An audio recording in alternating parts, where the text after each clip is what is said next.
You remember Din Ben Phu? No. The same thing happened in Algeria, in Africa. They didn't have anything but a rancor. The French had all these highly mechanized instruments of warfare, but they put some guerrilla action on them.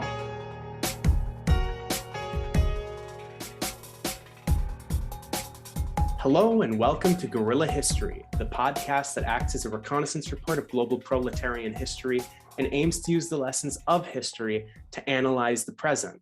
I'm one of the co-hosts of Guerrilla History, Henry Huckamacky, and this is going to be kind of an intelligence briefing, but it's going to be rather unusual compared to our previous episodes. So listeners, if you're unaware and you're hearing this on our general feed, intelligence briefings are our roughly twice a month episodes that half of them roughly are early access on our Patreon and the other half are Patreon exclusives. This one is going to be early access. And as I said, it's a little bit unusual because I'm joined by two guests, one of whom is going to be co-interviewing with me and the other one is a returning guest of the show. But we have a very exciting book to be discussing with you during this intelligence briefing. So before we introduce the book, let me introduce or have my co-interviewer introduce herself to you for the first time. I'm going to be co-interviewing returning guest Taylor Genovese with Safie Ashirova. Hello, I'm Safie Ashirova, a Russian linguist and a lover of Russian literature. Yeah, absolutely. And given what the conversation that we're going to be having is, having a Russian linguist and lover of Russian literature is more than apt. And I'm very, very happy that you agreed to do this with me. Joining us again, the response to our previous episode with him was tremendous, and I know that this is going to be a great conversation as well, is Taylor Genovese, who, again, listeners, if you haven't heard our episode with him on the English Peasants Revolt of 1381, go back just a few episodes and find that. Adnan, I, and Taylor got together for that discussion. But Taylor, why don't you introduce yourself to our listeners once again, just very briefly? Yeah, my name's Taylor Genovese. I'm a PhD candidate at Arizona State University. I study the Russian cosmists, which was a political theology in the 1800s that advocated for unlimited space travel and human immortality. And I look at kind of the disjunctions and the continuities between that philosophy and the way capitalism has gripped a hold of it, especially in our current times.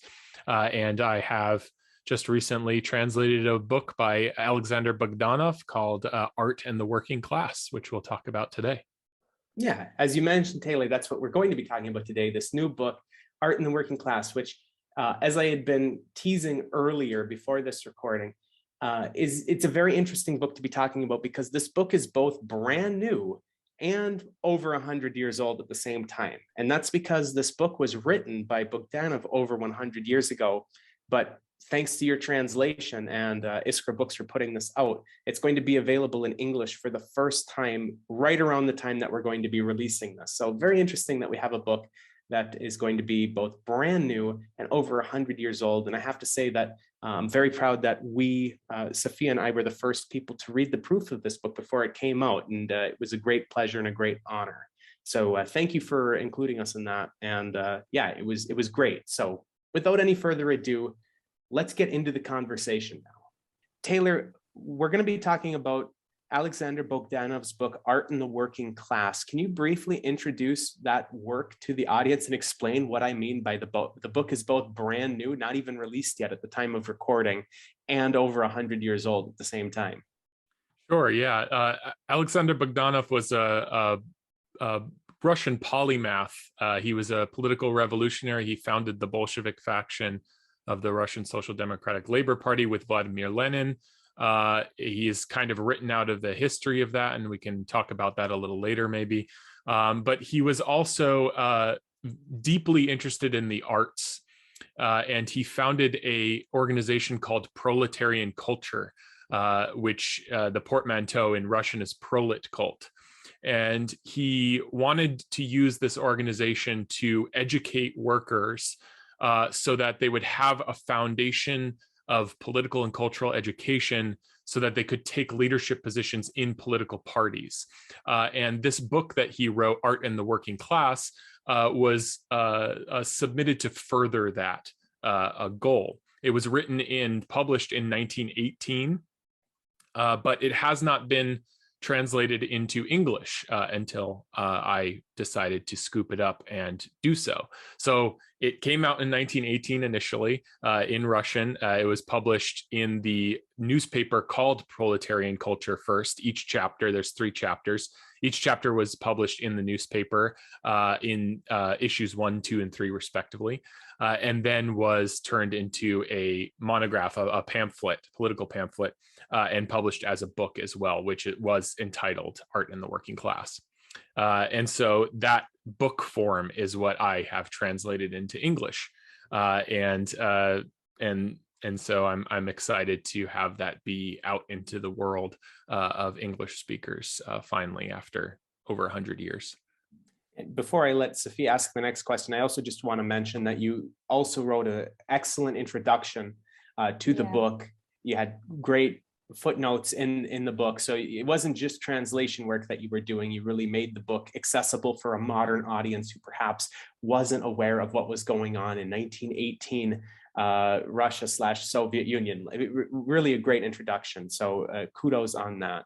Safie, Right. do you want to take the next question? Yeah. So go ahead, Taylor. Just to further that, if you're unfamiliar completely with Russian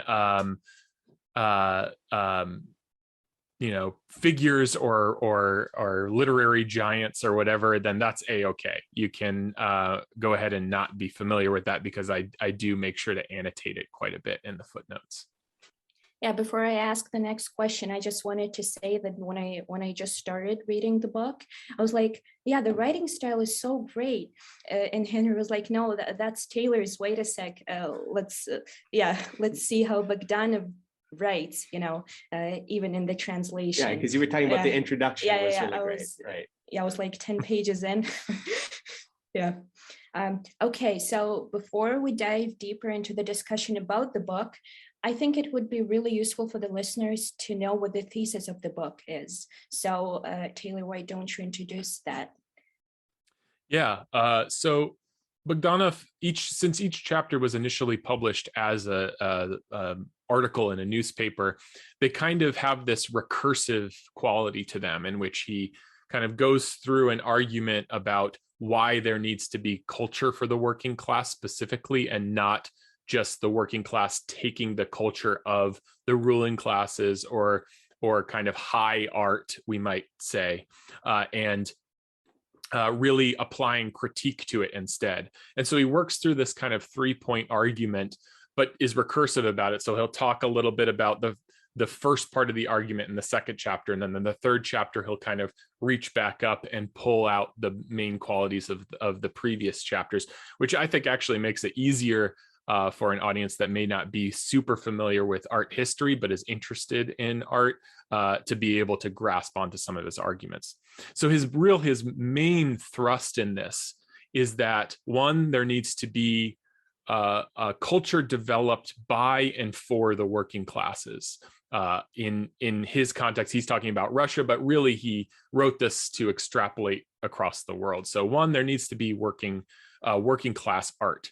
And two, there needs to be ruthless criticism of all art, because he doesn't make the argument of wanting to throw all the art of the past away.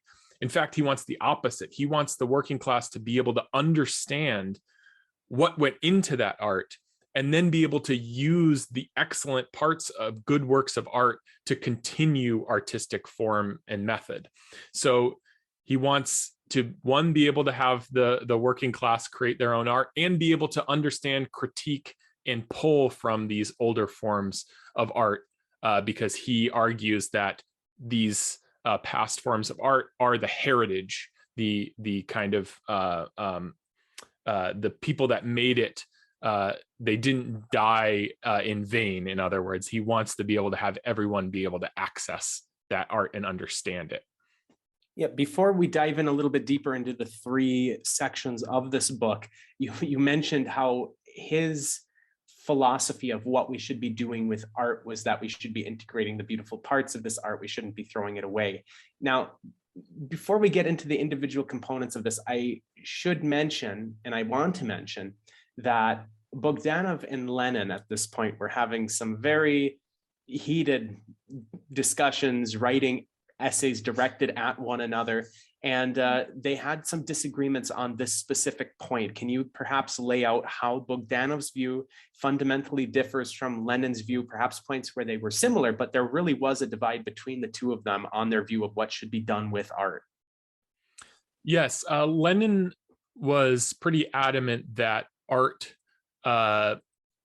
needed to be assimilated in a dialectical process. This is kind of a point of contention, perhaps, or can be argued in different ways. But the way that I see it is that Lenin really wanted to have art in the past be run through the same dialectical processes that the class struggle was being run through, and that there wouldn't be any difference, in fact, between an artistic revolutionary movement and a class revolutionary movement. Bogdanov, on the other hand, really wanted to rely on critique as the main mechanism of how past artistic achievements could be reintegrated into the working class artistic movements. So therefore, it needed to be a kind of separation between the class movement and the class warfare, class revolutions, and an artistic revolution. So Bogdanov makes this point where he really starts to kind of foreground this concept called hegemony, where perhaps there's kind of these undercurrents of thought throughout a society that is kind of runs underneath everything and isn't usually thought of consciously necessarily, but he really wanted to focus on that concept and be able to use critique to pull out what was going on in artistic movements. And so it was really a separation between the two revolutionary movements. And so therefore, Lenin really disliked this because he saw it being a fully integrated revolution. And in fact, ended up absorbing the prolet cult organization into the Commissariat for Education eventually, once Lenin, quote unquote, won over Bogdanov's positions. Yeah, moving on to the 3 sections of the book, let's start with chapter 1. What is proletarian poetry? That's how Bogdanov names his chapter, and that's the question that I'd like to ask you. Yeah, he takes so in the first chapter, he takes a very anthropological look at art, right? He starts, some could argue, like in the Neolithic times, right? He starts by saying the first artistic movement of humankind were the cries of labor, or the way that people exert themselves, the sounds they make as they're exerting themselves in labor. He claims that this is the initial genesis of poetry. And then labor songs came out of this, military songs came out of this, and eventually cadence and the way that poetry is recited and written came out of human labor. This is a very Marxist view of the world, right? It's in line. Probably Lenin would also agree with this. It's in line with a historical materialist view of the world. However, what he then shows is that as classes start to form, poetry begins to split. And people, for example, who are the landlord classes, or the classes that were able to kind of live outside of the cities and sit in nature and not have to toil any longer, were able to come up with what he calls lyrical poetry. This is poetry that most of us assume as what poetry means, right? Kind of florid, affective poetry that speaks to the soul, speaks to, feelings and such. This begins to separate, because then the people who are in the cities, people who are working the earth in the feudal system, and then eventually people that are stuck in the cities, are not able to connect to nature any longer. And therefore, there's this split that starts to happen between how poetry is written and used.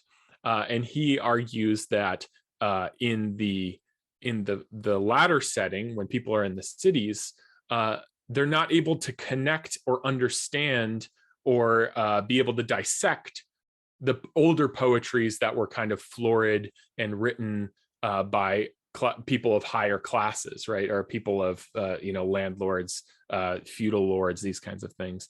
And so then they start to write poetry that is disconnected from that, or are trying to imitate that without any kind of critical thought to it. And he says that this is incredibly damaging, because if you're just imitating other classes' poetry, you're also unconsciously absorbing other values that they have that would be antithetical to a person who is not a landlord, or not a feudal lord, or a boss, or a manager, or whatever. And so this is what he starts to pull apart and talk about in a historical way in this first chapter. What is proletarian poetry?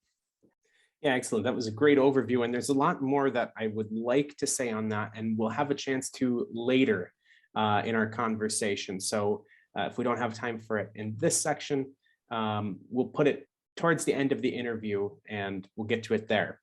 So chapter 2 then is on artistic heritage. And I think that we covered this point relatively extensively already. I mean, not nearly as much as Bogdanov does in his chapter, but is there anything that you want to add on this, Taylor, before we move on to chapter 3? Is there anything that really would be essential for the listeners to understand about Bogdanov's view of artistic heritage? Just to clarify that before we get on to the critique. Yeah, I'll just repeat myself, or say what I've said already in a different fashion, just so people see the continuity at this point. But on artistic heritage is really where he tackles this idea that all artistic works are the heritage of humankind as a race, versus art being kind of this highbrow way of thinking and being able to access and utilize. But in order to have that be a common heritage of humankind, there needs to be a critical lens that is administered to past art, so that, like, the working class specifically is able to incorporate the really good, artistically good elements of past artistic movements, but be able to parse that from the values and the I guess the even the political economy that goes into different classes' poetry and art. Yeah, in the last section of the book is critique of the proletarian art. So what should we be critiquing actually, and how should we approach it? So this last chapter is probably the most controversial. It's the chapter that probably sent Lenin into a fit of rage, and sends many of us, myself included, even at many parts of his argument, into fits of rage as well. But I think it's important to read, because there's a lot of really good points that he makes, and it's good to have kind of this well-rounded idea of what people were talking about then and how it connects to today. When he's talking about critique of proletarian culture, this is where he goes in and he gives a method of how this can be done. And he does this by actually critiquing worker poetry. He does this throughout the whole book, but in this last section, he really starts to focus on it. In one section, he takes one worker's poetry, he takes 3 of his poems over the course of a period of time to show exactly how using critique and gaining class consciousness will actually change the poetry, and tries to show that material conditions can actually change artistic outcomes. And he does a really good job of doing that, actually, by following some of these workers' poetry over periods of time, where they go from kind of imitating peasant poetry, as he calls it, or the poetry of the people who lived outside of the cities but weren't landlords, right? And how that is imitated at first, even though this person came from the city. And then as they're going through revolutionary education and revolutionary thought process, poetry changes to become what he argues is proletarian poetry. But in order to do this, he says and shows that people need to critique all of these great works of art. Bogdanov was very, very interested and loved Shakespeare's Hamlet. He talks about Hamlet in so many of his writings. He's like a Hamlet fanboy. So much so that, in fact, one of his great English language biographies is called Red Hamlet. That was written by James White, I believe. It's a really great biography of Bogdanov, but he really was this. He was obsessive about Hamlet. He loved it. And in this book, he uses the play, Shakespeare's play of Hamlet, to talk about how one can critique this from a proletarian point of view. I won't go into the details too much with this because it would be great to go and read it and for yourself, and you can see how deeply he pulls apart a work of art that was deeply entrenched in aristocracy and deeply had deep affinity with aristocratic thought, but still held proletarian points of view. And so he does this here. He also, quite controversially in this chapter, begins to rip apart all contemporary artists that happen to be writing in this time, which I disagree with, and others I think would also disagree with. And that point especially is quite interesting to read. Yeah, we'll definitely talk about that in a little bit. I know that Safie has a million things that she wants to say about that section. But before we do, I just want to nail down a little bit of an example of this critique of proletarian art and of proletarian poetry from section 1 by giving an example, and perhaps you can help me, remember this example. But he took an example of, I believe, a worker who was starting to write poetry, and he, in his writings, was focusing on himself at the beginning as an individual, right? And then he was writing about trees, individual trees. And then he sees this transformation of this individual as a proletarian artist, where he stops seeing the trees as individuals and more as members of a collective forest. It was a very interesting analysis of this. And he was attributing it to the person's rising class consciousness, essentially. I mean, he didn't come out and just explicitly stated it as simply as I did, but essentially that was what he was pulling at, is that by developing this class consciousness, we can integrate ideas of collaboration, of communalization into art in a way that we still are able to maintain beauty. And he flat out said that this artist was not a very skilled poet. I do remember that. He's like, this guy is an amateur, but look at this development here. Look at how he's gaining this class consciousness. So it was very interesting that he was diving into specific examples and looking diachronically. So over time, over the course of this artist's quote unquote life, as the person was looking more on an individual basis within their poetry and was claiming that this is antithetical proletarian poetry. This is not proletarian art. And then as time goes on, seeing it from more of a communalistic perspective and seeing it as more of a member of a community, that is proletarian art. And that's what we should be trying to foster. Is there anything that you can add on that, or any other examples? Because that was just the one that popped into my head, because it was it was kind of funny, in honesty, at the level to which he dissects this and was like, no, you cannot talk about individual trees. It's only trees of a forest that you should be talking about.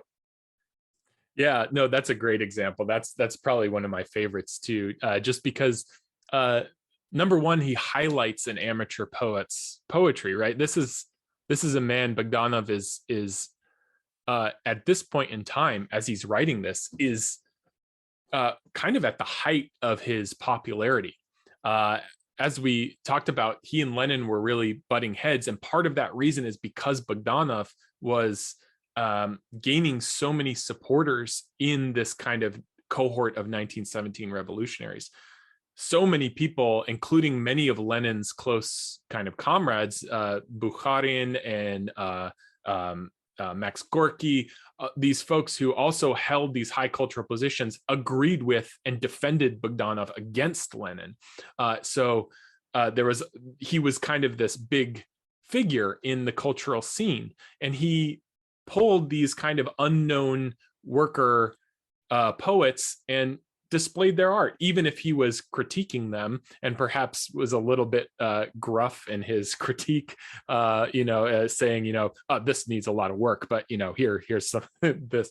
But even just publishing their work is kind of in this context quite generous of somebody to, rather than just saying this person is doing garbage and without publishing the actual work. But he was very, so back to the idea of looking at forests or kind of being floored with your poetry, but still having class character. He also really writes about how he dislikes, and it's actually a detriment to poetry, to only focus on revolutionary poetry, only focus on the struggle, only focus on military themes. He says at one point, like, there's hundreds of these poems that drown out other good poetry because everybody is only talking about this. He does argue and show that when a class consciousness rises in a revolutionary setting, this is naturally going to occur because there is nothing that they can fall back on. But there really needs to be these juts, these attacks into showing all of life.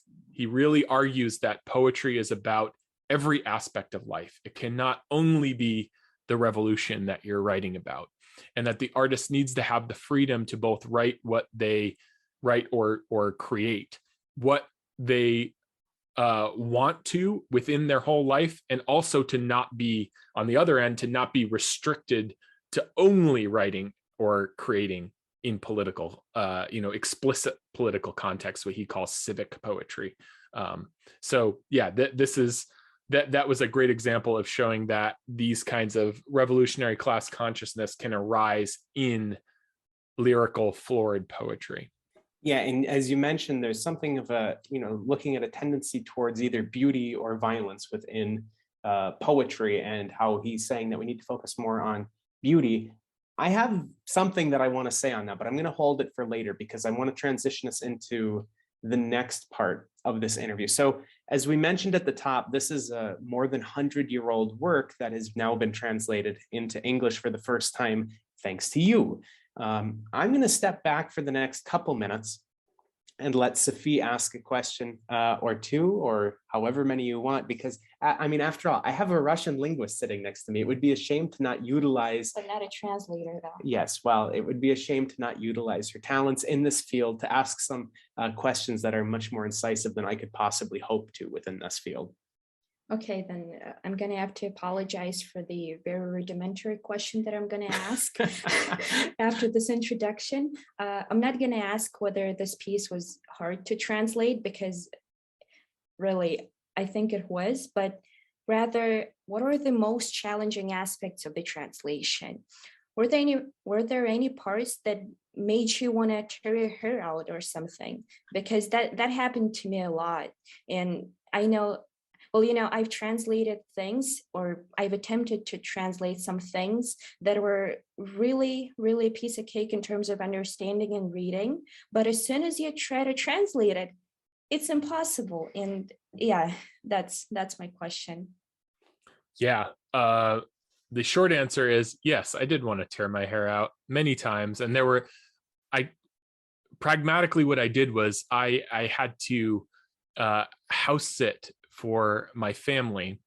And what I ended up doing over the course of about 3 weeks, I think, of house sitting with them that's all I did for about 12, 14 hours a day, 7 days for 3 weeks, just translating this, because I wanted to try and get as much as I could get done over the summer.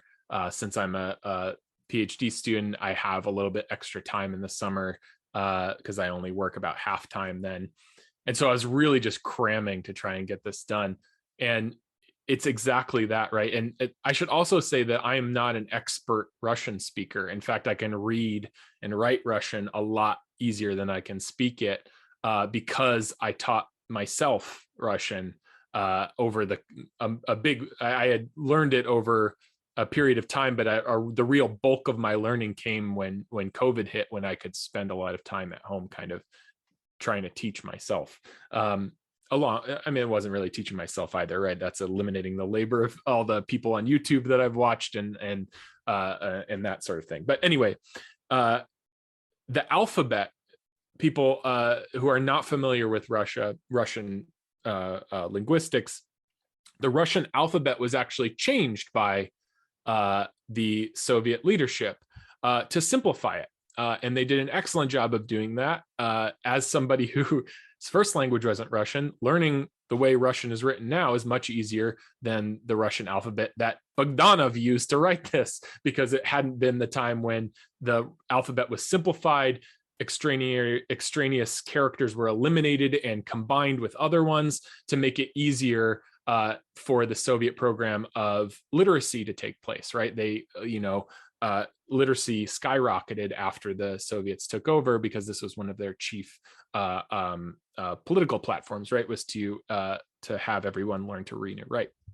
But so one of the biggest hurdles was me having to then go back and learn what all of these other crazy characters that were in his work, what those sounds were, how they then tied into the words that he was writing. And so then some certain words I just had to relearn in the old alphabet. And so that was incredibly difficult. The other difficult part was he drops, as you'll see in this text, so many references to so many people. Some of them I had no idea what he was talking about. And so then that required a lot of side research, right? So he would just drop this guy Fett, as you will see in Fett's poetry. And then that's all he says. I had no idea who Fett was when I was translating this. So then I had to kind of stop translation, move over to research mode, dig up and find out who Fett was, what he was creating, the kinds of art that he was creating, what people were saying about him then, what then people were saying about that artist in the time that Bogdanov was writing. And so it creates these a little tangential difficulties as you're trying to translate these texts that were written for people in that time that would have had all of these kind of cultural touchstones to be able to understand. You mentioned all those extraneous characters, and it reminds me of some of the museums that we've been going to here in Kazan. And every time we see some of the old cultural artifacts, she's pointing out, oh yeah, that's an extraneous character. That's an extraneous character. This one is eliminated. Yeah. That one is eliminated. And it has, oh my, I don't know how, somebody who even knows modern Russian would be able to read old Russian, because it's so different. I mean, it wasn't that hard. I just did a little bit of Old Slavic. It's not that hard. You just have to know Old Slavic. Oh, okay. Thank you very much for that note. Yeah. I mean, just in comparison, that's all I'm saying. Right. Yeah. So now that we know that the secret to doing a good translation is looking at Old Slavic, Safie, why don't I just let you continue talking about translation and asking very, very smart questions about translation? Oh, you should see the look that she's giving me, listeners. Okay, so my next question is about the transliteration that you went for in the book. Do I have to explain what transliteration is? Go for it. A lot of our listeners are going to be unaware. Yeah, so transliterating something is just spelling it in a different alphabet. So instead of making the readers rely just on your translation, you also provide them with those transliterated words. Which is to say, the way that the words sound in Russian, but written in Latin characters. So the alphabet that you listeners, non-Russian speaking listeners, are familiar with, but the way that the words sound in Russian. That's what she's talking about. Yeah, in those words and expressions that you do transliterate are usually like very, very Russian. So like time of troubles, right? So I found those really useful and helpful, because it was a real experience for me reading the book in English, being a Russian, and the book was written, by a Russian person. So why did you decide to go with them? Yeah, that's a great question. I wanted to write this book in the spirit of Bogdanov's his real ethos of political education. And in that spirit of education, I wanted to give as much detail as I could. And in that case, particularly in my introduction, when I was quoting Bogdanov specifically in my introduction in documents or books or pamphlets that have yet to be translated into English, I wanted to give the transliteration, number one, so that those that do speak Russian can yell at me about how terrible my translations are. Two, to also just enter that into the discourse, right? Allow people to not have to go back, search out the quotes for someone who maybe only knows Russian a little bit, or even people that do know Russian, to not have to go back, have this mind switch to another language, try and find the quote, then switch back into English and continue on. Rather, to give the transliteration so that you can say it out loud and then be able to know what he was saying, debate whether what he was saying was how I translated it, or just to be able to learn some Russian. I mean, how I started learning Russian was reading Russian studies texts that had transliterations, and so that I can start to, peg what certain words meant, how they were pronounced, etc. I tried to use a standard of there is kind of like an English standard way of writing transliteration that is like a modern way of doing it. I tweaked it a couple of times to have the certain words be pronounced for the way that most American English people would say the word. If they sounded it out, it would kind of come out the way it would come out in Russian. Of course, transliteration is not perfect at all. And if you only say what it's transliterated, you would probably not be able to get the exact pronunciation, but it gives you a good start to learn. But then again, even if you know the letters in Russian, you can't always pronounce it right anyway. Like in my case, and she always laughs at me when I try to say chornaya, because you always want to say cher because of the letter that's there. But of course, Russian. Oh, Fet, that one Russian author. Yeah. Actually, he wasn't Fet, he was Fet. But so I mean, yeah. But no, like very few Russians know about it. So. Nobody knows Russian. This is the moral of the story. Nobody knows Russian, and we're all fools for trying.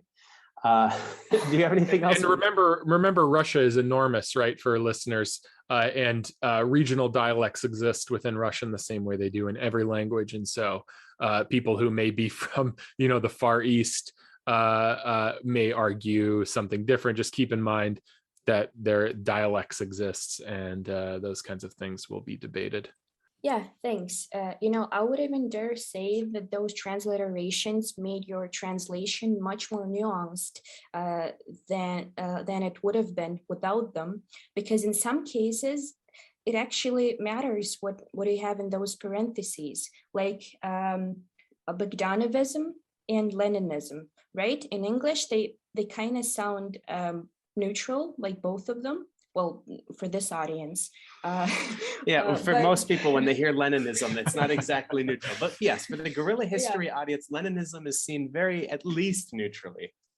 Yeah, but the transliterated word is Bogdanovshchina, and the ending is very, very derogatory. So that's how you understand, how Lenin looked at it.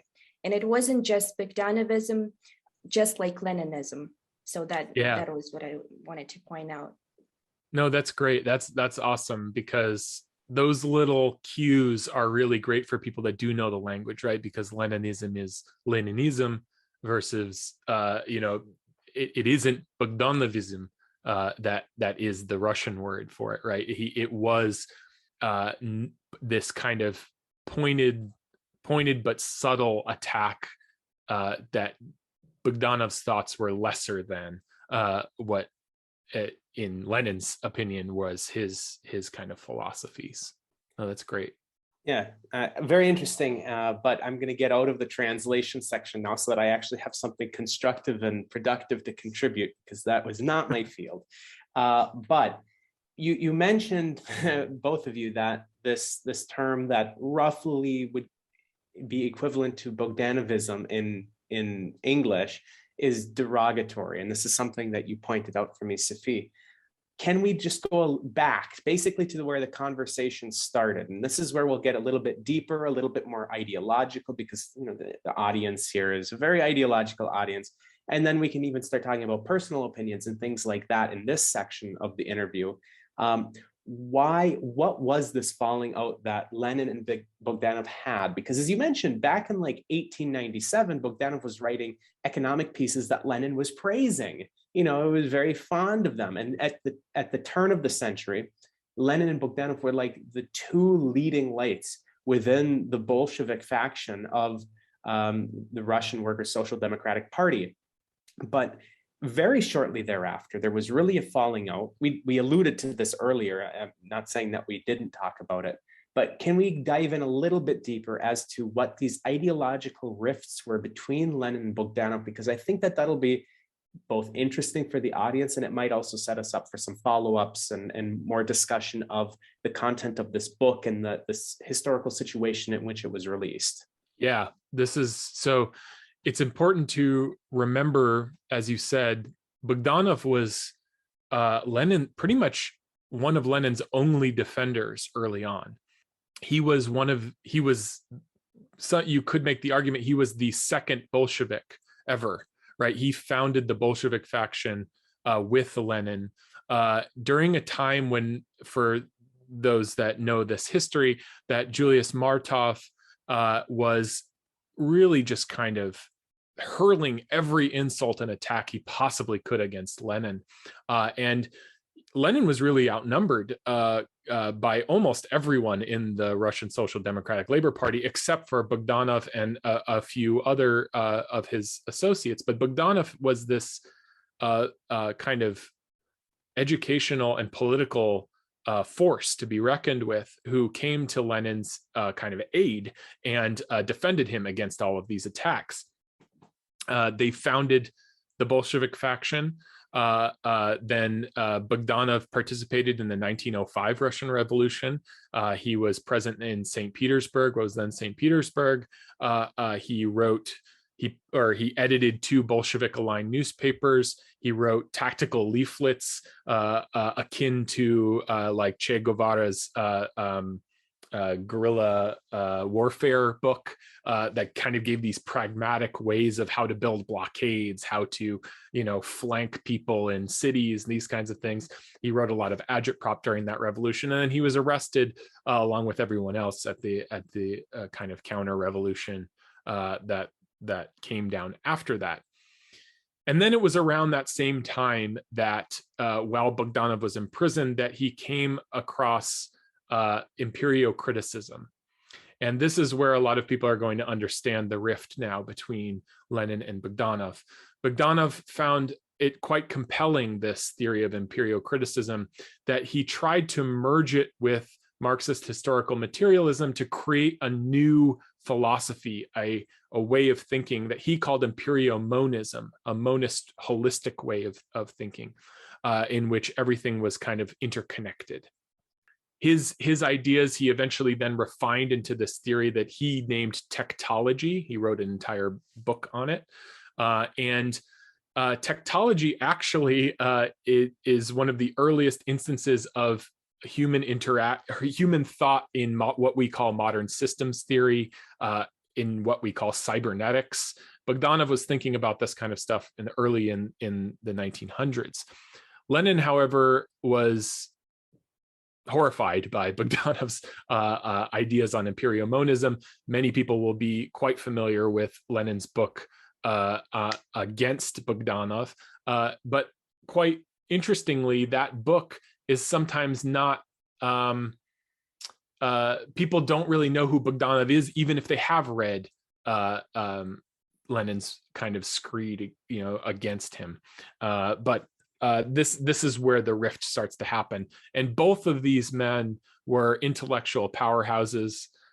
They were both, in my estimation, had enormous egos. They probably both wouldn't have been very nice human beings to be around, but they contributed these excellent ways of thinking and interacting with the world. They were just slightly different ways, of interacting. Bogdanov really wanted to try and create a holistic way of looking at the world, and Lenin really wanted to dive into how to change the systems that we're currently in. So it's kind of this big, micro macro way of thinking about things, where if it wasn't such a dire revolutionary point in time, perhaps the falling out wouldn't have been as ugly and violent as it had been. Yeah, you mentioned that they wouldn't have been very nice to be around. I think that that's fairly safe to say, unless you were, a child or a cat in the case of Lenin, because he was noted for being extremely kind with children and extremely fond of cats. So if you were one of those two groups, maybe Lenin would be the guy to be around. But, there's enough screeds of Lenin against basically everyone and everything around him that, if you weren't a child or a cat, you may have wanted to keep your distance. Safie, I'm going to pitch this to you because before having read this book, I had only experienced Bogdanov in more or less in passing. I had seen him referenced a little bit in histories of the Soviet Union, histories of the Russian Revolution, where he was fairly prominent within kind of the preambulatory phases of the revolution. As we were talking early on, turn of the 20th century, where he was one of the two leading lights within the Bolshevik Party. I'd see him mentioned there, but as time went on, he became less and less and less mentioned in these works that I had seen, and I had never really, either never had come across or never had bothered to go out of my way and look up Bogdanov previously until reading this book. I'm curious what your experience with Bogdanov was. Were you particularly aware of him? Was he taught in any of your courses here as a Russian?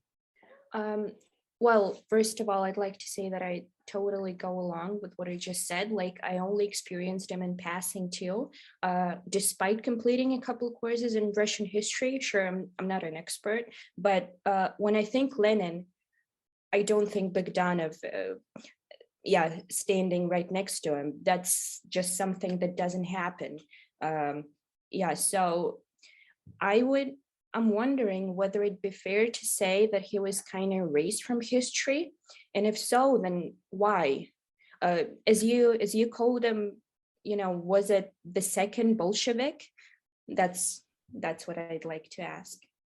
Yeah, that's great. I think that it is fair to say, just because so many people are unfamiliar with him, that he was erased. I want to be cautious about the word erased, of course, because this is levied against anti-communists for absolutely everything, when it's actually quite a misunderstood way of communicating. And maybe this is for a future episode, but the idea of being erased from photographs wasn't like Russians were idiots and didn't know that these people never existed. It was a way of communicating to the public who was who were in power and who weren't in power. It was just a communicative device, right?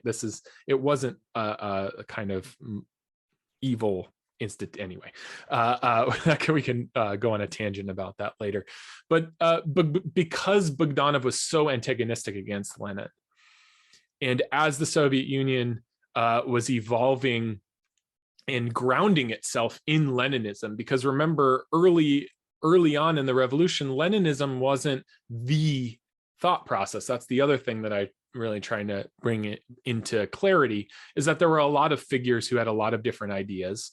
A lot of them agreed and disagreed with each other. But as the Soviet Union began to evolve, particularly throughout the 20s, 30s, and onwards, Leninism and then Stalin's articulation of Marxism-Leninism began to kind of codify within the Soviet Union as the ideological base. And as this happened, of course, you cannot have people who were antagonistic against the base of your political ideological project be included in it. That said, Stalin himself asked Bogdanov to rejoin the Communist Party and take a leadership role after Lenin's death. So even the people who were in the kind of upper strata of the Soviet Union understood Bogdanov's strengths, even though he had all of this past with Lenin. But when you go to like the statewide ideological hegemony idea of who can be included, who must be excluded. Bogdanov falls into those that must be excluded just because he had so many antagonistic ideas against Leninism and Lenin as a man, right? As a person, Bogdanov hated him, and it was reciprocally felt by Lenin as well. What I want to do now is I want to kind of focus back in on the contents of the book, but with more of our personal feelings and reflections turned on them. That's not to say that, we're smarter than Bogdanov, or that we're smarter than Lenin, or that, the hindsight that we have now makes us much better positioned to see whether the approaches that are championed within this book would be relevant or not. But I think that it would be interesting for the three of us coming from different backgrounds and, somewhat similar, but still disparate perspectives to opine a little bit on the things that are said in the book, because much of what Bogdanov says in the book, if not everything that he says, is put very bluntly, very matter-of-factly, as if this is what is correct, this is what it should be done. And I think that there's a lot of places where, if he had left a little of wiggle room in there, that might have been a little bit easier to receive, like, this might be something that we should look at, not this is the way. But yeah, so I want to turn over to one of the things that we had mentioned previously, but that I'm curious of your take on, because it's something that was just rattling around in the back of my mind as kind of a thought without really any sort of firmness behind it. So this would be the tendency towards either beauty or violence within the way that art is moving at a current period of time. You mentioned that much of the poetry and whatnot at the time, including art, was very violent in nature. It was looking at, violently tearing down the bourgeoisie. It was violently getting rid of these individual bourgeois members of society. War, it was a common theme. And Bogdanov, throughout this, at several points in the book, very firmly calls for, we need to make art more beautiful and try to not focus so much on violence. And you brought this up earlier, because he felt that only focusing on violence was not a successful tactic in terms of developing sort of a proletarian culture and a proletarian ideology. But I almost feel that this is much more difficult than he's kind of leading on, because we have to understand capitalism as a violent process in itself. It's easy for members of the landlord class, as he pointed out in the book, to go out into their dachas in the countryside and look at the beautiful rainbows and the singing birds in the forest on the lakes that they have their nice property on, while the masses are being exploited, being maimed by industrial technology, having fingers taken off in machines and then being told, rub some dirt in it and then get back on the line because we have profits to make. Of course, keeping in mind that this was mostly a peasant society at this time. It wasn't, mass production as the norm. But what I'm kind of driving towards is that we have to understand that capitalism, particularly this kind of egregious capitalism that was prevalent at the turn of the 20th century in Russia, is a violent process against the proletariat and against the peasantry. It's not like, of course, there was imperialist wars going on at the time, including World War I. There were wars going on, but just the daily existence was a form of violence against these workers. And to expect the workers to kind of transcend that ingrained violence and to be looking for beauty in their art, I think is kind of missing the point of what the daily experience of these people are like and what that's doing psychologically to them. You could, of course, bring in people like Frantz Fanon into how people's psyche is affected by, Fanon was talking about colonialism, but let's just talk about capitalism more generally.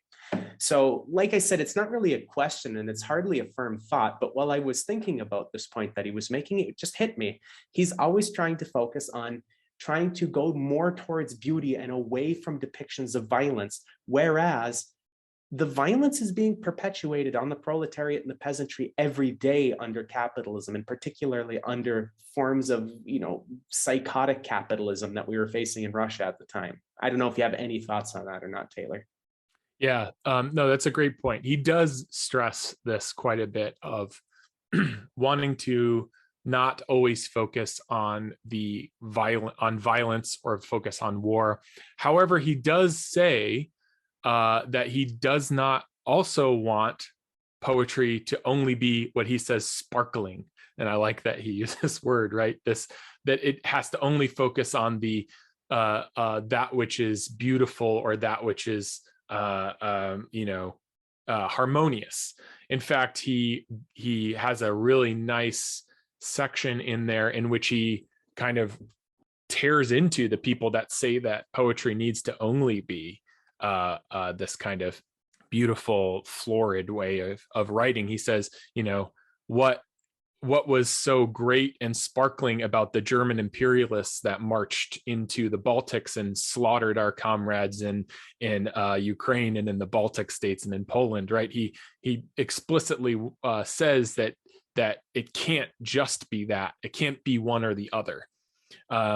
What he really had an issue with is the poetry's move towards, he calls it militarism, but what he really means is this kind of focus on the individual. And he was seeing a tendency in a lot of early revolutionary art and poetry in which there was a targeting of individuals to go to your landlord's house and rip out their intestines, and there were plenty of poetry that was very violent in this fashion. He was cautioning against focusing on the individual. He was really wanting people to remember and pay attention to the fact that this is a class struggle, that we are not against individual members of the bourgeoisie. We are against the system that puts them in a position of power that allows them to lord over the proletariat. And so while we do need to tear out their intestines, we don't want to glorify the fact that we should be targeting individuals. Rather, keep your eye on the revolutionary, discipline, right? We need to focus on that class, go after the class, smash, destroy, bloody capitalism. But let's not get too deep into a terrorist mindset. And in this way, he agrees with Lenin in Lenin's critiques of terror and Lenin's critiques of the left socialist revolutionaries, which Bogdanov also disapproves of their tactics of assassination and tactics of wanton violence, right? And so he tries to tread a line, and perhaps he doesn't do it as effectively as he could, right? Yeah, that was more or less what I was trying to allude to. I know that for people that didn't read the book, what I said could have been misconstrued as me saying that he didn't focus on the fact that there is a place for violence in art, and that of course there needs to be violence for revolution to happen. He's not some crazy utopian, although he was accused of being a utopian by Lenin among many others, but he wasn't discounting the necessity of violence at any stage. All I was trying to get to, and listeners, when this comes out, which when you hear this, it'll be right around the time that it comes out, you should check it out because the PDF is free and the books are going to be really cheap. Read through it. And I'm not saying that I'm right and Bogdanov is wrong, but the impression that I got was that he really was trying to push farther away from violence without considering the violence inherent within the system. He understands that violence is necessary to overturn the system, but I think that he's failing to account for, at least in the way that this was written, right? I'm not saying that again. I'm not as familiar with Bogdanov's thought. Perhaps in other places he writes more extensively on this, but in this particular writing, it seems like that kind of component of it, the violence of the system, was sort of lost in there was just a lapse there, and that by discounting that, he does himself a bit of a disservice. Of course, I also agree we need more beauty in the world, but we have to understand the conditions that we're operating under. Taylor, if you have anything that you want to follow up on that, otherwise I'll turn it over to Safie for the next point. No, that's great. I agree with you as well. I just wanted to throw some of Bogdanov's words in there before we tear him down. Yeah, absolutely. I knew that you were on page with me, but the listeners, really get this book and read it and let me know what you think. Safie, as you were reading this book, multiple times you would come up to me and be ready to tear my hair out, such as it is. for things that Bogdanov had written in this book. And I'm going to give you a platform to critique them. We'll just say critique them. So perhaps, where do you want to start with your thoughts about this book and some of the points that were made within it? Just give us one so Taylor has a chance to also reflect on this. Well, all of it was in the third section, right? So critique of the proletarian art. I don't know. You were complaining in the first section too. I was complaining in all of the sections, but I think I was frowning the most in the third section. I'd have to stop every couple of minutes to calm down because, for some reason, Bogdanov was really, really keen on just attacking my favorite artists. My all-time favorites, and well, it's really hard for me to stay impartial. Name a few of them. The listeners might be familiar with them. Yeah, Alexander Blok. He was a symbolist, one of the most famous symbolists within the Russian symbolist movement for sure. Then, Mayakovsky, Vladimir Mayakovsky. They're very different, but I love both. I'd say that Bogdanov starts his offensive against both of them, and he just picks on them. I don't know. So he writes here, it is necessary to study those who are mutually coherent and artistically stable. Sorry, that's my handwriting. And not those who come and go, like the Andreevs, the Belmonts, the Bloks. End quote. So just as an aside, before I let you rant a little bit more, remember that Bogdanov in this book was talking about how we should not be throwing anything out, and we should be trying to take the beauty from different phases of history. You know, this was bourgeois art for sure. This was a period where the bourgeois reigned supreme, but we can find very beautiful things artistically within here, and we should try to, kind of assimilate some of those things within our proletarian culture as we build it. But then, as Safie mentioned, when he raises these specific artists, it really sounded like, throw their works overboard into the deep of the sea, and might as well throw the corpses of these writers out with it as well. Like, it was very, very negative. Feel free to continue. That was an unconscious reference that you just made to the slap in the face of common taste, which you also it wasn't mentioned. That unconscious. We did talk about it. Yeah, which you Taylor also mentioned in the note section. When I was... Explain what the slap in the face of common taste is. Right. So it was the Futurist Manifesto, right, in Russia, because the original Futurist Manifesto was published in Italy by an Italian guy whose name I'm pulling a blank on. It's Marinelli or something along those lines. Yeah, correct me if I'm terribly wrong. Taylor's nodding and giving you the thumbs up. Okay.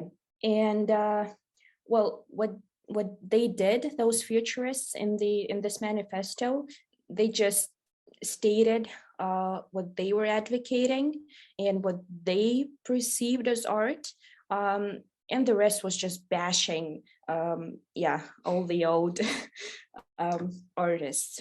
In one section of it, they say just take Pushkin, Tolstoy, and all of those old writers, and throw them overboard because they're not needed anymore. And the 15-year-old me was like, yeah, sure, go for it. Like, I like Mayakovsky, we don't need him. But then I reread some of the most notable works of Pushkin, and a couple of times, and I was like, no, please let him stay on the ship. They're important. So, that was a shift in my understanding of this art too.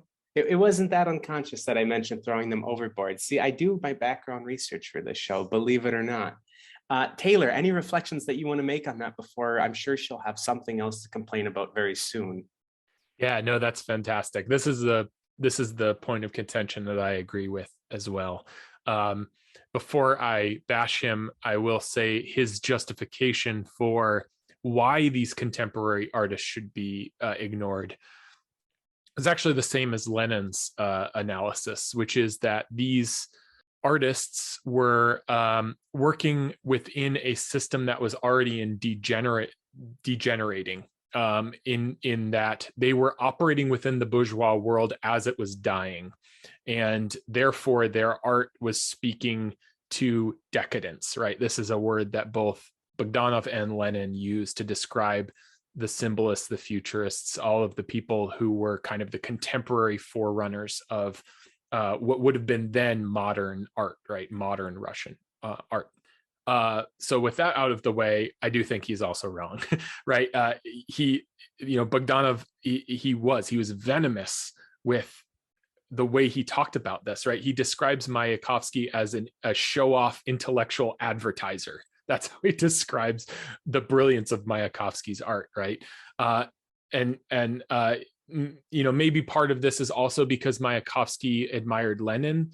Many of Mayakovsky's artwork people are probably incredibly familiar with, even if you don't know who Mayakovsky is, because he created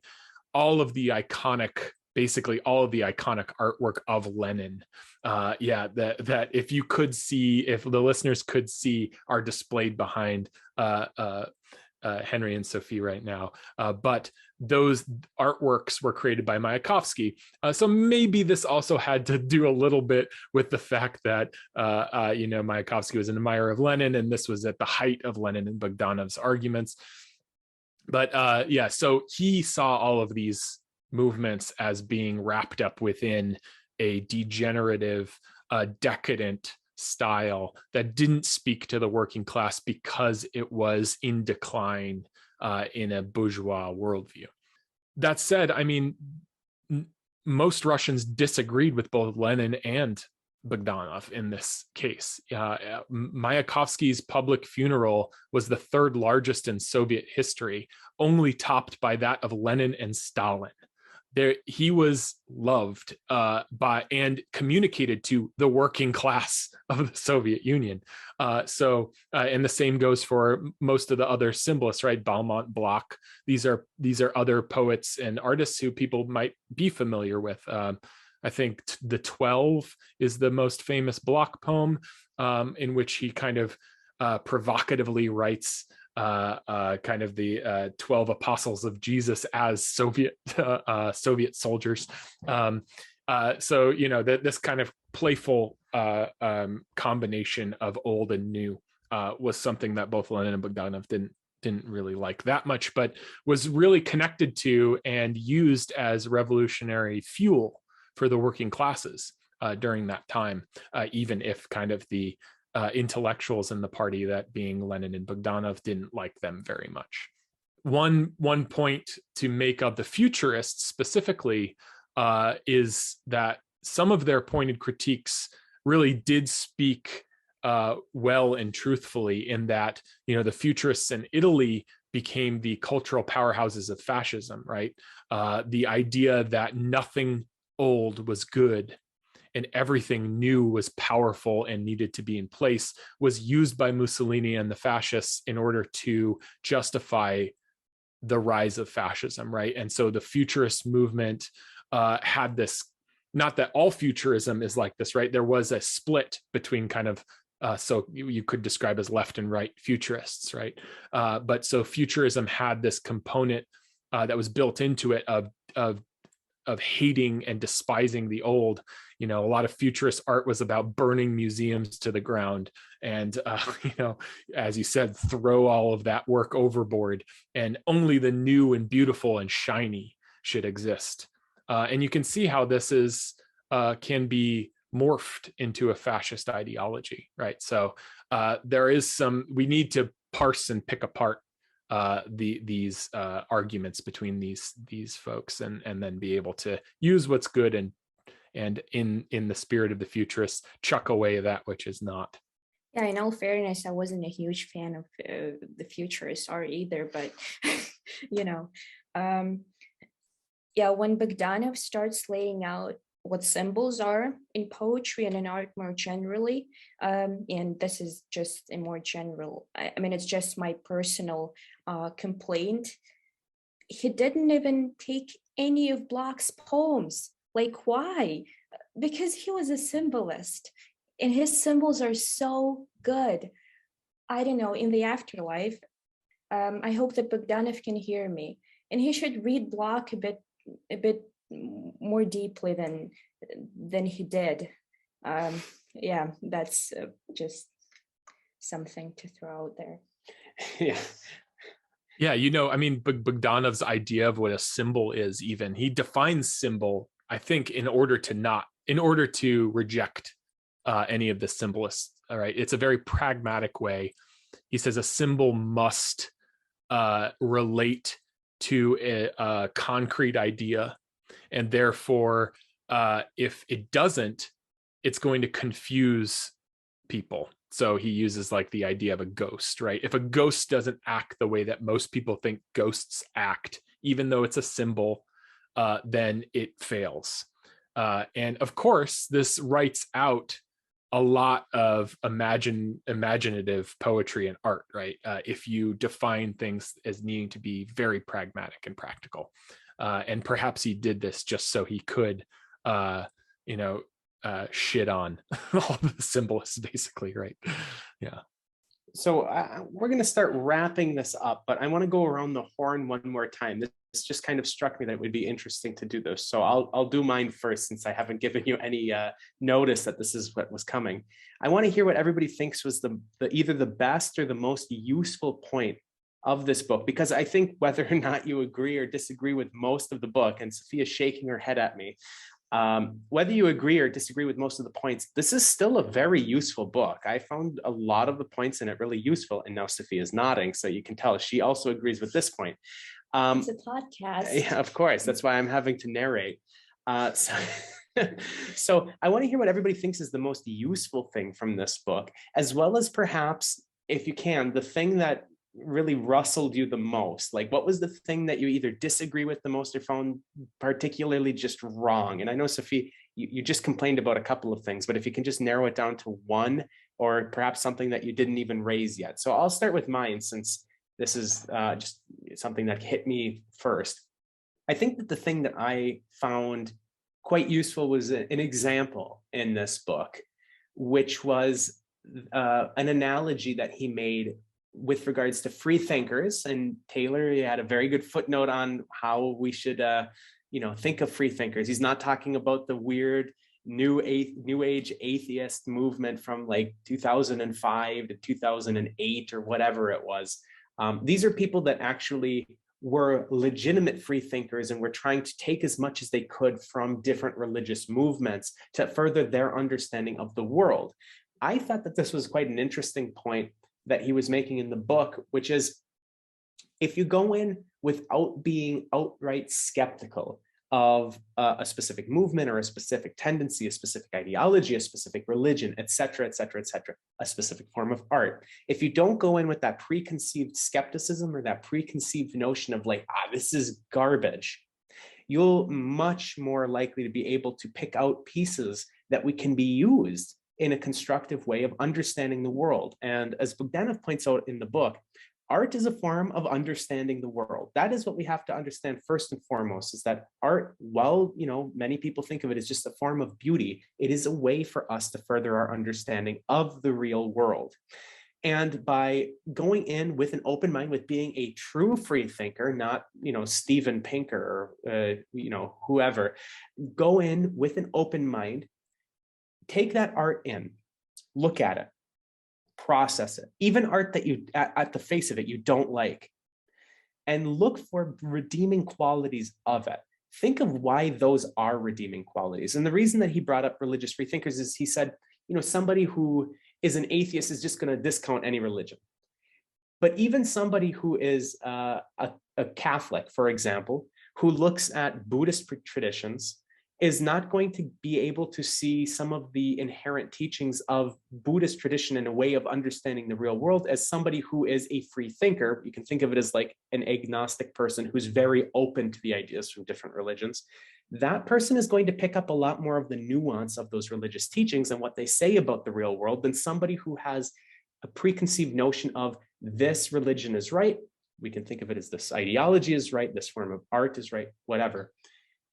If you go in with that truly open mind, you really can start to extract more true lessons from something. You can understand the world in a better way. And by doing that, and by seeing what are the useful parts of things, we can kind of construct a new form of art or advance art in a way that both is more reflective of the real world, both under capitalism as well as hopefully under socialism and communism in the future, and is representative of what people's experiences were like in those times, as well as just help people understand the real world in a more comprehensive and nuanced way while using beautiful images to really do that. I thought that this was quite interesting. I really liked the example of the religious people, you know, free thinkers versus people who were atheists, just rejecting everything out of hand, versus people who had a already, you know, selected religion themselves that just had these, because they had selected a religion, they were kind of biased against certain things just inherently, even if they were trying. I thought that was quite useful. But if I was going to look at what I thought was the least useful thing, is that, Taylor, feel free to jump in. Just a quick, I just wanted to interject because I really liked his phrase for an atheist. He calls atheists believers in reverse. Yes. And that was actually a phrase in Russian that I really wanted to make sure I nailed down, because he puts it in quotes. And so he's really trying to like stress that. And so I thought that was like an interesting framing for someone who's a revolutionary, right? That's like that we think of like the Soviet Union as being so anti-religious, but he was in an atheist state, right? This is like the Cold War propaganda. But, you know, one of its chief thinkers is calling atheists believers in reverse, that they're the same as believers, but just, you know, so I just wanted to throw that little word out because I really liked the way he described them.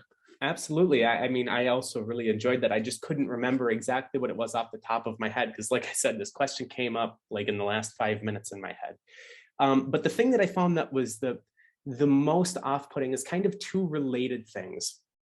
And we've already discussed it, so I'll be more brief on this point. The fact that he wants to basically look through previous art, extract the most beautiful things from it, and then just use that to create this new art without understanding the context in which those previous pieces of art were really created in. I mean, he really was trying, at least my reading of it, and Taylor, you were the one who was going through the source material, so feel free to let me know if I'm misunderstanding this, but to me, it almost read like he was trying to take what was nice about previous art, bourgeois art from the past, during feudal societies, during capitalist societies, etc., slave societies, and just trying to take those beautiful things and make a proletarian art out of it, like almost like a Frankenstein, without having people understand the historical context and the social context, the material context of the people that were living in those societies, because that requires more work. But in my mind, that's also what makes the art most interesting, is the context in which the art was made, understanding those perspectives. Understanding who made the art, who it was directed towards, and what the actual material conditions within that society for the average person were like. And my reading, again, and I could be wrong, was that he was trying to divorce that from that to make this new proletarian art that incorporated the beautiful components of previous art. But at the same time, and this is the other component that we had previously mentioned, there was some people that he just wanted to throw overboard.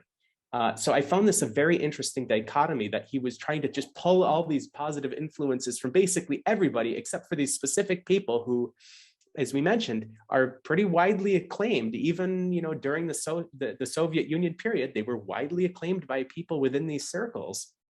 And he wants to throw those ones overboard. So it was very strange to me. It was kind of off-putting, and it didn't really make sense from like a theoretical framework sort of way. So if either of you want to reflect on either of those things, go ahead. Otherwise, Safie, I'll turn it over to you and we can finish with Taylor.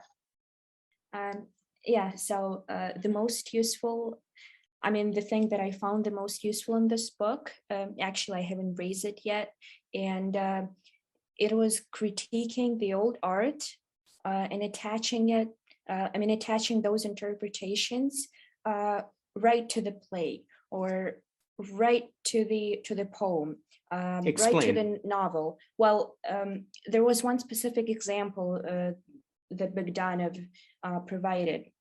So it was about a play.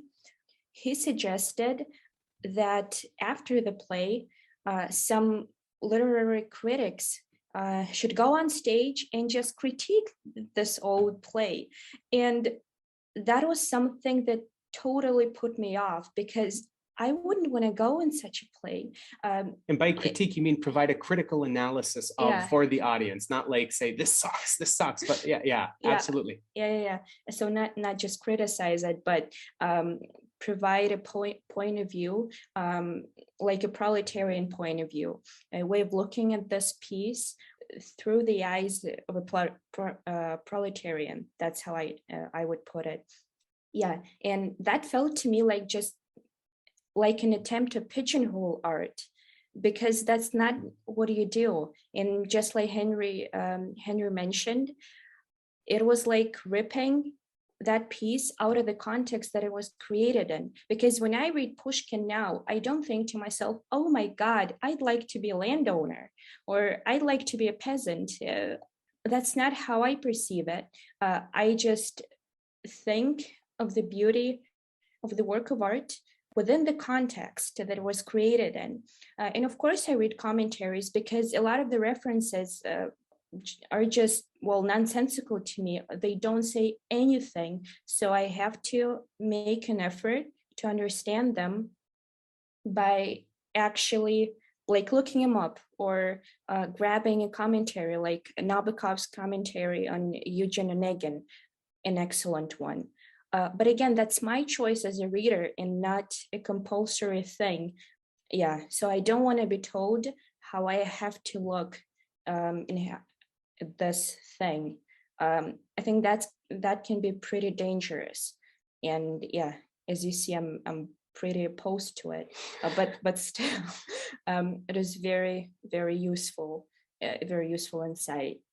And your least favorite thing? So I think that, you complained during your most useful part. I'm really looking forward to hearing what the thing that you disliked the most was. Oh, that's difficult. Why don't you pitch it over to Taylor? Okay, well, I think that almost sounded like a combined point. Like you hated it and thought it was useful at the same time. So I guess that's a good note to end on for you, Safie. Okay. Thank you very much. Taylor, let's pitch this over to you and see what you were able to think up in the last 5 minutes. Yeah. Also, what's interesting on what you mentioned there, Sophia, is the fact that Bogdanov both. This is where we run into some of the contradictions, right? Because Bogdanov talked about how artists need to be free to do what they want.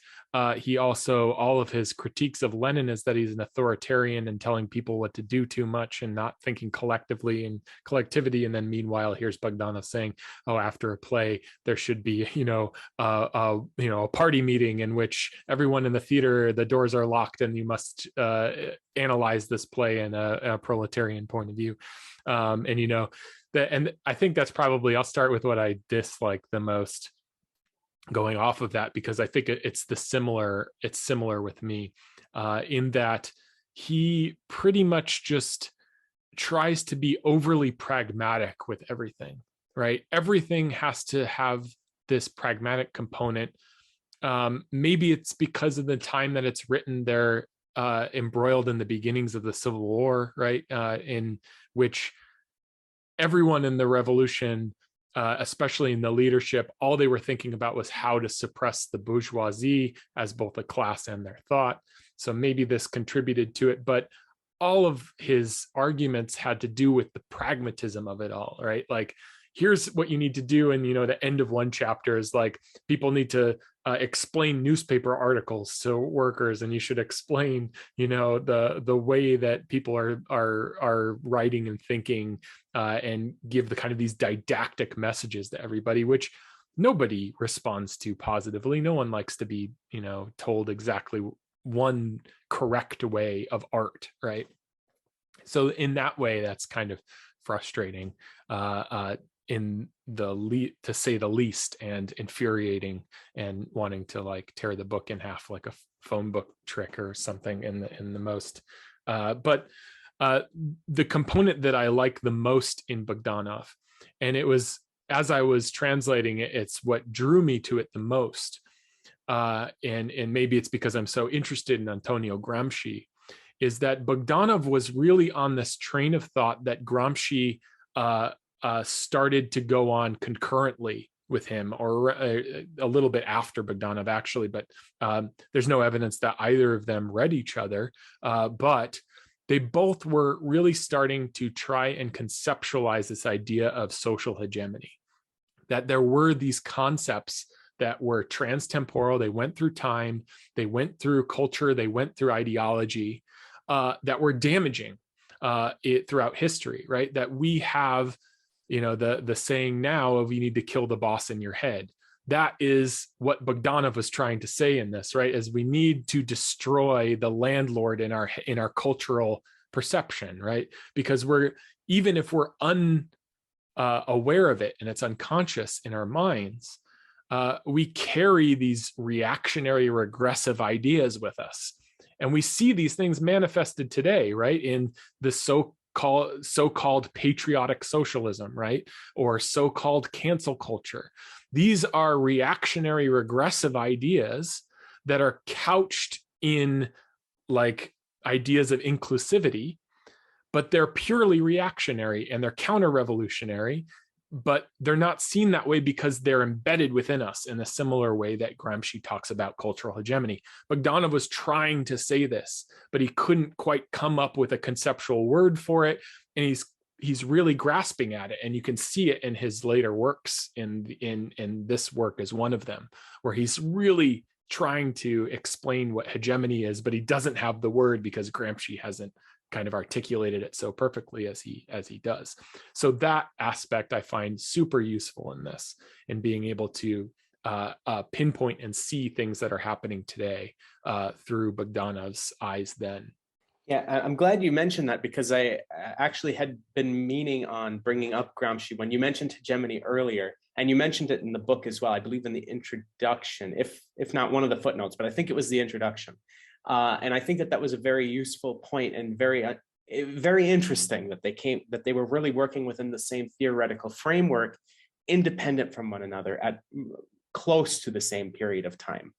But yeah, I had forgotten to ask that, so thank you for bringing that up. But yeah, overall, I think that this was a really fun conversation. I really enjoyed talking about this book. I enjoyed reading the book. Safie, would you recommend people to read it?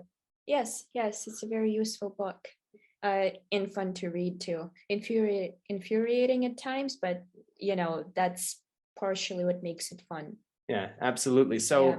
Taylor, why don't we start off the closing out by having you tell the listeners how they can find the book if they're interested in it, because you'll be able to read it for free, listeners, in case that slipped past you earlier when we mentioned that. Yeah, so Iskra Books is the publishing concern of the Center for Communist Studies, which also publishes the journal Peace, Land, and Bread. I'm on the editorial board for that journal and part of the center. So Iskra Books and the whole center's, the whole center's mission is to provide free education, right? So all of our peer-reviewed articles and all of our books are available for free. Download as a PDF. And if you prefer a physical copy, we try and keep the cost as low as possible. I believe the Bogdanov book will start at $12, and they usually start to go down as time goes on. So you can find information about the book at peacelandbread.com/books. And peacelandbread.com hosts both the journal Peace, Land, and Bread and our books. So we have one other book out right now, and we have several others coming out very, very soon. One by Luna Oy and another by Derek Ford, who folks may know both of them. So you can head over there and get it for free, or if you want the physical copy, we try and keep it as low as possible. So you can go over to the website and find that. And speaking of art and the working class, the cover is a work of art in itself. Yeah, Ben Stankey he was one of the founders, and he's the kind of the real artistic drive in both Peace, Land, and Bread and Iskra Books, and his talent is phenomenal, overwhelming, and so he designed all of the internal art as well in the book. Yeah, really incredible. So I guess now that we're going to close this out, Safie, why don't we start with you telling the listeners how they can follow you on Twitter? I know that She doesn't really use it that much, but I'm going to convince her to use it a little bit more because you do have very I useful just thoughts. put out very strange stuff. That's okay. They like strange stuff. They listen to a show that has 3-hour episodes about communist history. So why don't you tell the listeners how they can follow you? Okay, so it's at SONJA _TSCHKA. Yeah, so Sonia with a J _ TSCHKA, whatever that means. It's German. Yeah, okay. So like I said, whatever that means. Taylor, why don't you tell the listeners how they can follow you? And you already mentioned Peace, Land, and Bread. Just another plug for Peace, Land, and Bread. Incredible resource. I can't stress that enough. I mention it all the time when I'm on Twitter. I mentioned it in our previous episode with you on Guerrilla History about the Peasants Revolt, where you, I, and Adnan had a conversation about the Peasants Revolt of 1381. But the journal, Peace, Land, and Bread, is really an invaluable resource, and issue 5 should be coming out pretty darn soon at this point. So I'm really looking forward to that as well. But how can the listeners find you, Taylor? Yes, listeners could find me on Twitter at TR Genovese, my name, my last name, with a TR in front, which are my first 2 letters of my name. You can also find me at taylorgenovese.com, where I have any of my other writing and film work and photography work, visual work there. Yeah, and I'm on Instagram at the same username if you're on there. And yeah, so I'm looking forward to hearing what people think. So feel free to reach out too. Absolutely. Listeners, again, do pick up the book. I think that you'll find a lot of use in it. And I think that we should try to stimulate a conversation about this, because we don't talk enough about art on the communist/socialist left. Art is, we always think about like proletarian struggle, but we don't think about depictions to help achieve that struggle and advance that struggle. So this is something that, we should try to have a conversation about. So do pick up the book and join those conversations with people like Taylor. I'd be happy to join in any of them, and anybody else that reads this, reach out, do start those conversations. So listeners, you can find me on Twitter at Huck1995. That's HUCK1995. You can follow Guerrilla History on Twitter at Guerrilla_pod, GUERRILLA_pod. And you can help support the show, pay for our platform fees and whatnot by going to patreon.com/Guerrilla History. Again, Guerrilla being spelled GUERRILLA history. You get bonus episodes, you get early access to things like this. But yeah, I highly recommend that. So listeners, until next time, solidarity.